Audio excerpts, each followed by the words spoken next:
Hello guys, iyi ni Shyazoo trading. Tugiye kureba analyse z'icyumweru.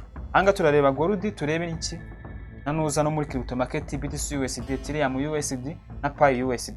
So ahangaha ni turebe icyumweru ukuntu gold yari iri kugenda. Turebe icyumweru cyacu ukuntu kimeze. Ni turebe icyumweru gishize, turaza kureba ko gold yaraje ikora iki, iza kuri testing iki kuri week previous week cyangwa se icyumweru cyari cyabanje cyiki, irazi yagira iki, yakora retest ikomeye cyane, breaking row y'icyumweru cyashize. Row y'icyumweru cyashize isitinza ahangaha, turira ahangaha yaraje iki, irayibreakinga, ikora retest kuri iki, kuri support iri hano. Support iri ku bihumbi 5. Urabona impamvu ari support, ni ukuvuga ngo na ahantu gold yananiwe kurenga, yahakoze retest inshuro nyinshi cyane, ihasiga iki ama week. Iyi ngiyi aba ari support. So ikintu twakexpecting ahangaha murongo katu kuri mureke kuba confused. Ikintu mu byukuri twakexpecting ahangaha, gold ishobora kuza ikagira iki, ikaza kumanuka, ikongera gukora iki, gukora retest muri ibi bice ahangaha.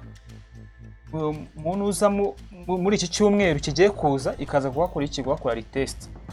Ubanga ahantu ishaka kuza gukora retest ni hehe? Ahantu ishaka kuza gukora retest neza neza ubwanje ni kuri ibi bice, muri ibi bice ahantu hari zone ikomeye cyane, ahantu gold ishaka kuza ikakora retest, then ikaza gukora iki, ikaza gukuramo iki ya wiki high isitinza hano hejuru. So ni ibintu ni analyze iri clear cyane. So nureba ya zone yacu twaciye kari support, urebe neza ahantu hari strong cyane. Impamvu nyinshi zirahari of course. Ahangaha ikintu cya mbere, ahangaha no hareba neza fair value gap, hari fair value gap y'iki y'umunsi ikiri gukora iki, ikiri kuba respected, ikiri nyine kubahirizwa.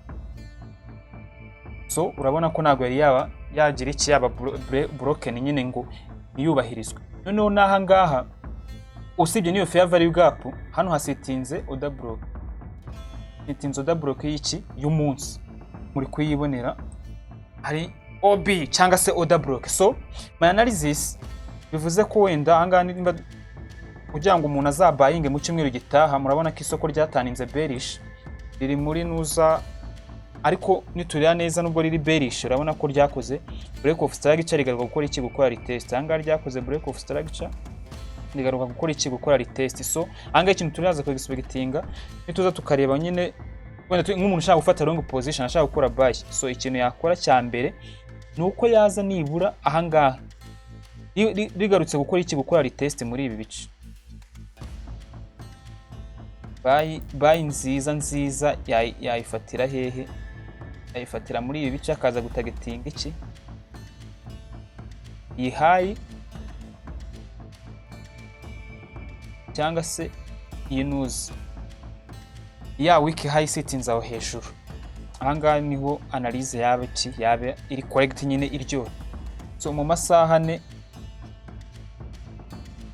ahantu wakwinjira neza nyuma yo ku breaking iki, iyi row y'icyumweru gishize, nyuma yo kuyibreaking ahantu neza, nyuma yo kuyibreakinga iyi row isitinza ahangaha y'icyumweru gishize, weekly row, byaba byiza umuntu ahise agira iki, ahise afungura trade yiwe. Ariko ukamanza ukareba ko yakoze iki, za change of character n'ibindi byose. Uvuga ngo price yaho ahantu heza ho kwinjirira neza, hari na fair value gap na n'utu order block n'iki byose, ni kuri 4944 4944. So ndumva ahangaha byumvikanye. Then n'abatindiye ka twigire wenda twigire kuri PIUSD katujyaho nayo ntabwo tuyitindaho.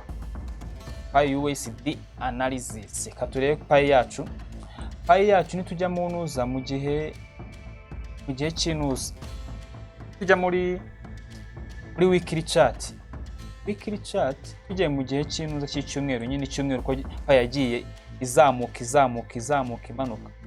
Nitujya mu gihe cy'icyumweru turaza kureba neza pi imaze iminsi igira iki, pushinga row ijya indi imanuka izamuka. Ariko ahangaha n'abantu banaliza pi, ahangaha nubirira neza pi iri bearish. Kubera iki? Uvanga ahangaha nitureba neza urabona ko yakoze break of structure. Ndabizuminga neza mu bibone. Umuntu uza muri weekly chart hano yakoze break of structure ikora iki? Lower row isitinze ahangaha. Break of structure no kuvuga ngo ni continuation cyangwa se ni uburyo isoko ri breaking amaki ama row rikaza gukora iki? Continuation igakomeza rimanuka ri dumping. So ahangaha nubireba neza kuri pi, nureba neza hano kuri pi yacu uraza kureba neza ko riri kugira iki? Iri kumanuka. Ariko hejuru weekly candlestick uraza kureba neza ko yari bullish cyane iri strong, ariko iza gukora iki? Gukora retest. Hano yakoze retest nshaka kujya mu maharebe neza. Asitinze iki? Strong order block imeze neza. Ari nayo muri kureba muri iki gishusho cy'iki kimeze gutya. Yakoze iki? Retest. Ikintu twakexpectinga neza iyi weekly chart yacu. Uramutse ugiye gukora entry yawe nyine ujye uvuga ati ushaka guseringa kuko byana byakunda pi n'uyirya neza we are in sale, turi guseringa of course. Ushaka gukora iki? Gukora sell chart yawe neza. N'ubundi ahangaha guseringa tujye gufata short position. Ahangaha guseringa ikintu cya mbere wabona nuko uraza gukora iki? Ufata short position uhereye hehe? Muri iyi nuzanye n'ubundi ni muri iyi order block isitinze ahangaha iri strong. Iyi order block y'iki? Icyumweru. Hano hari order block takomeye cyane nyine. Kubera iki? Ntago ya breakinze iki? Ntago ya breakinze iyi lower high isitinze. Iyi lower high isitinze ahangaha ntago ya breaking. So ari strong cyane. Tujya gukora analyze yacu rero tugiye nko kwinjira isoko. Ahangaha ugiye gukora short wakwinjira hehe? Muri iyi ice n'ubundi akinjira muri iyi zone yacu. Stop loss kayishyira hejuru ahangaha gutya. Kuko hano hari aga gap kameze ukuntu. Hano hari aka gap n'ureba neza hari gap nyine ya value gap. Meze ukuntu hari igihe yaziga ikazatachingamo then ikabona gupushinga iki? Gupushinga ro kimwe nk'uko idashobora kuza uhagaruka. Byose birashoboka. Bose Ethereum USD sasa yo ukuntu ibintu bimeze nkuko mu birebe iyi chat niyo mu munsi, ariko nk'abantu muhita mubibona n'ubundi abantu muhita mubibona ahangaha babibona ko n'ubundi Ethereum n'ubundi iri down trend yaraje ahangaha yavuye ahangaha iza hano ikora iki? Change of character ni continuation of market. Ibi gihe oya ntago continuation of the market, ukuvuga ngo yakoze change of character igaragaza nyine ikimenyetso cy'uko ishobora kugira iki? Gukora down.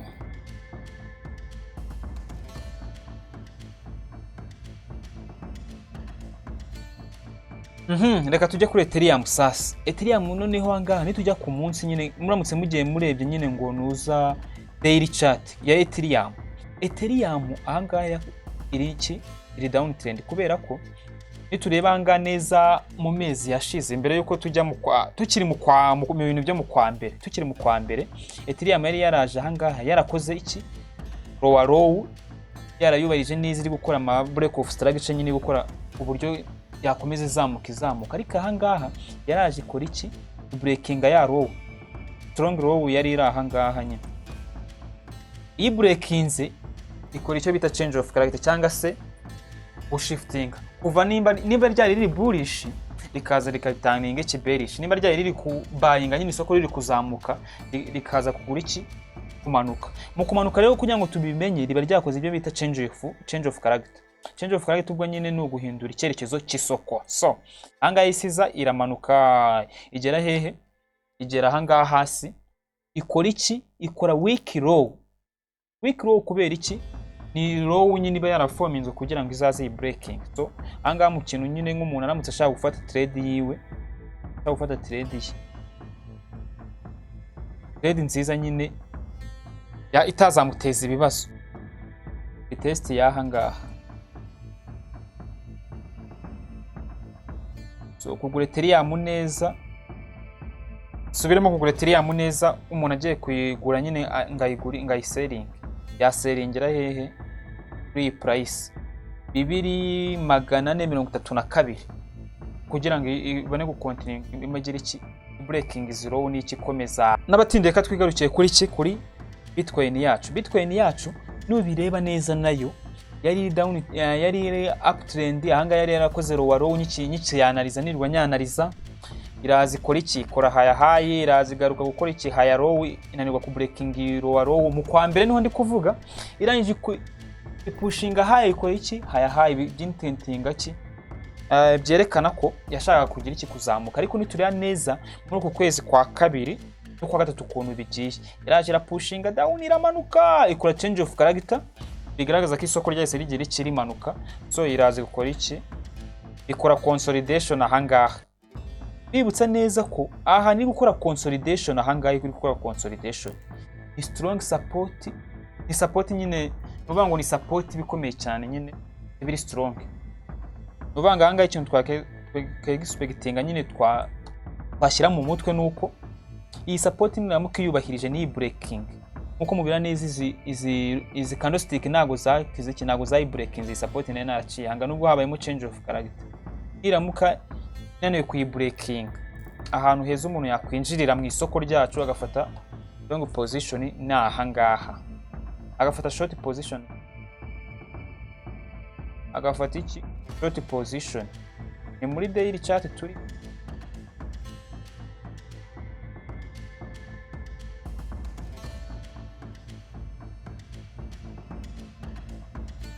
short position ahantu heza yayifatira na ahangaha,